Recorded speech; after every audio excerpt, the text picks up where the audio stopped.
This morning, we are speaking with Trudy Toliver, the Executive Director of Portland Farmers Markets, to talk about how the markets are going to be doing things this year. Good morning, Trudy.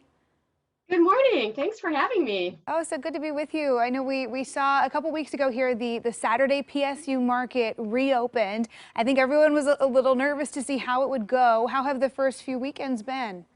Well, actually, that Saturday PSU market is year-round, so we've never closed.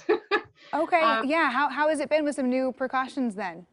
Very well, particularly in the more recent weeks. We started our precautions on about March 14th, and they became a little bit more restrictive. So now we are limiting the number of people who come into the market.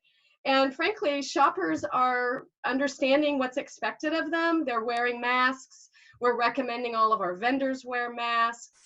And people are coming in to get the vegetables they need and happy to be shopping from a local producer. Yeah, no, on these nice weather days, I know that, a lot of people tend to like to go to the farmers markets. And so you mentioned the masks. What else are you asking of shoppers to, help keep everyone safe and healthy?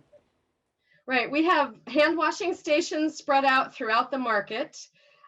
We're mostly asking that they distance themselves, the same thing we're all expected to do.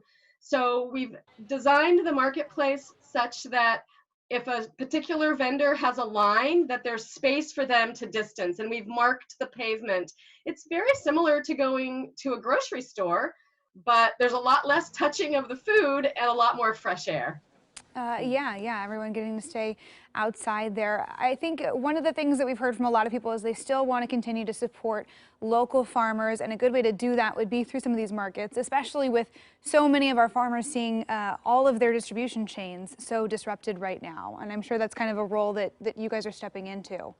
That's very true. Thanks for asking about that. Yeah, so many of the wholesale and restaurant accounts for farmers have been shut off. And so the direct to consumer sales have become more and more important.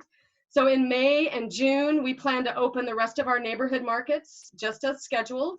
You'll see a lot of markets around the community opening. So I really want to encourage shoppers to get out there and to support their local growers, because they get a level of service and a quality of food that you just can't find anywhere else. Yeah, and tell us about the other markets that are going to be opening up. How many of them are there? Are they as big as the one at PSU?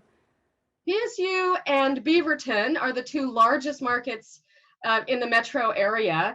In early May, we're opening the King Neighborhood Market and then another downtown market at Szymanski Park. But I think there are other markets that we don't operate. The Montevilla Market, Woodstock, maybe some of the other markets out on the west side are opening. And there are some lists online. If you go to Oregon Farmers Market Association, there's a list of all the markets in the state. Have any of your market vendors decided to pull back or not be a part of markets right now? Do you have any lower numbers, or are you seeing concern from anyone? Not really. Actually, we've been really pleased. Every year we bring on maybe about 15 or so brand new vendors to our system. And so far, even those brand new farmers and food producers, at least the new ones coming to us, are still planning to come. They're still going to start this spring and summer. All So I'm right. really grateful for that. Yeah. Okay, well, I Trudy think it's Toliver, great. yeah, thank you so much for joining us, and glad to hear that everything is going well and that people are, maintaining that social distancing and taking all the precautions out there and supporting our local growers.